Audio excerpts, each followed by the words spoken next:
Beberapa orang senang melakukan hal-hal menyenangkan di alam, seperti naik gunung, camping, dan banyak lagi.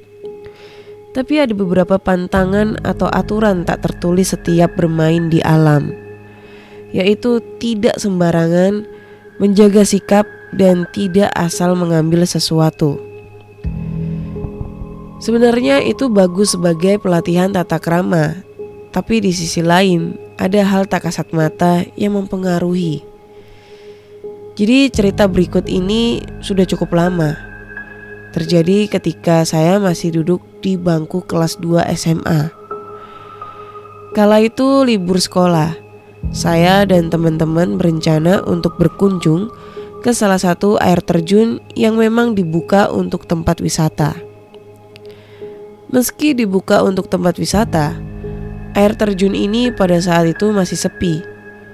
Mungkin karena belum banyak orang tahu pada saat itu. Semua berjalan normal selama kami bermain-main di air terjun. Kami berenang, mandi, ya biasalah seperti orang pada umumnya. Sampai akhirnya saya tidak sengaja menemukan sesuatu.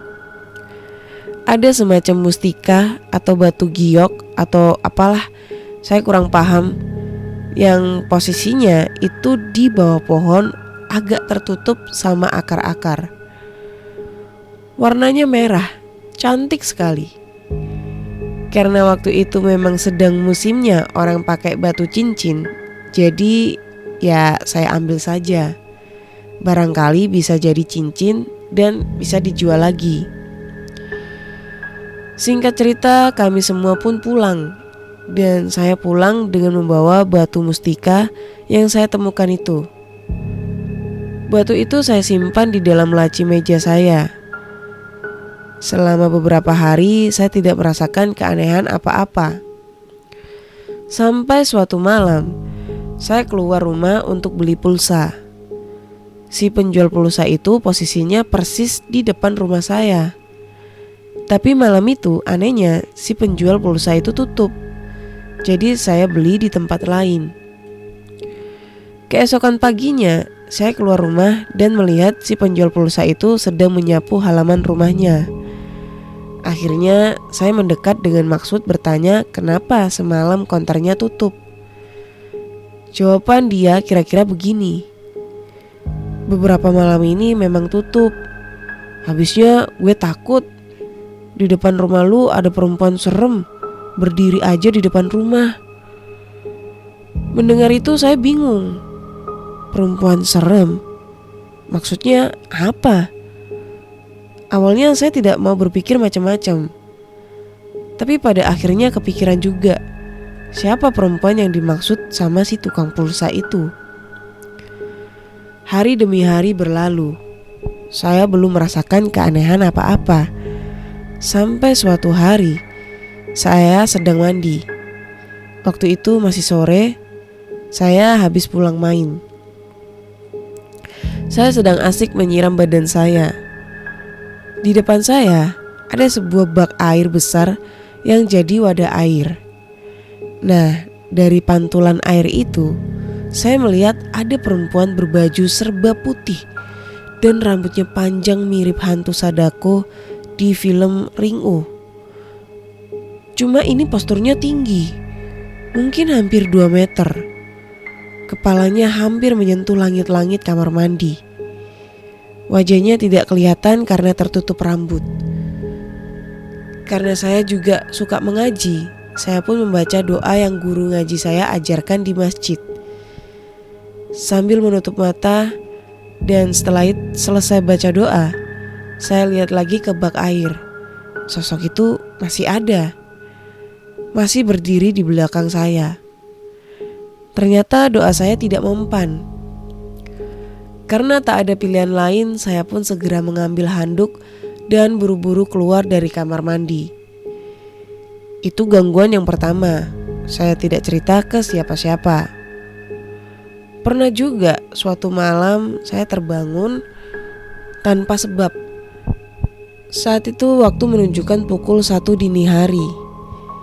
Saya keluar kamar untuk buang air kecil. Setelah itu membuka kulkas untuk minum. Nah, seluruh ruangan di rumah itu lampunya mati, kecuali kamar mandi dan lampu di depan rumah. Pintu depan rumah saya itu diapit oleh 2 jendela panjang. Kedua jendela panjang itu dipasang gorden karena sudah malam. Dari gorden itulah saya melihat ada bayangan. Jelas sekali itu bayangan, seolah-olah ada yang sedang berdiri di depan rumah saya. Saya belum berpikir aneh-aneh saat itu. Saya pikir ini bayangan apa? Saya tidak ada pikiran ini bayangan orang atau hantu. Yang ada di pikiran saya, ini benda apa kok ada di depan rumah saya? Karena penasaran, saya mendekat. Saya membuka gorden dan melihat apa yang ada di depan rumah saya. Ternyata perempuan itu lagi. Sosok perempuan yang saya lihat di kamar mandi. Masih memakai gaun putih dan rambut panjang agak gimbal yang menutupi muka. Kali ini jelas sekali. Saya melihatnya langsung, bukan melalui pantulan air. Saya pun langsung istighfar dan berlari ke dalam kamar. Saya baca doa dan mencoba tidur. Badan saya gemetar hebat. Pokoknya benar-benar ketakutan bukan main saat itu. Ternyata perempuan ini yang dimaksud oleh tukang pulsa. Malam itu setelah ketakutan selama sekitar setengah jam, akhirnya saya bisa tidur. Paginya saya mulai berpikir, apa penyebab dari gangguan-gangguan ini? Sampai akhirnya saya terpikir oleh batu mustika yang saya temukan itu. Ya, sejak saya bawa pulang benda itu, saya mengalami hal seperti ini. Segera saya telepon teman saya dan ceritakan semuanya. Akhirnya teman saya pun bersedia mengantar saya kembali ke air terjun itu. Hari itu juga kami sepakat untuk berangkat ke air terjun. Perjalanan lancar-lancar saja.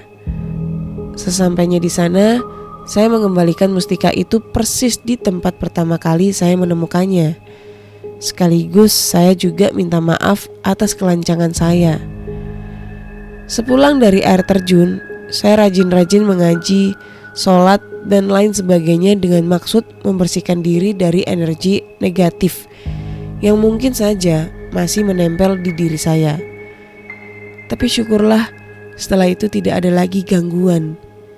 Tidak ada lagi penampakan perempuan itu. Dari situ saya semakin yakin kalau mustika itulah penyebab semuanya. Sekian cerita singkat dari saya. Semoga dari cerita ini kita bisa sama-sama belajar untuk lebih berhati-hati saat berada di tempat yang asing dan tidak kita ketahui. Jadilah orang yang bijak dimanapun kita berada.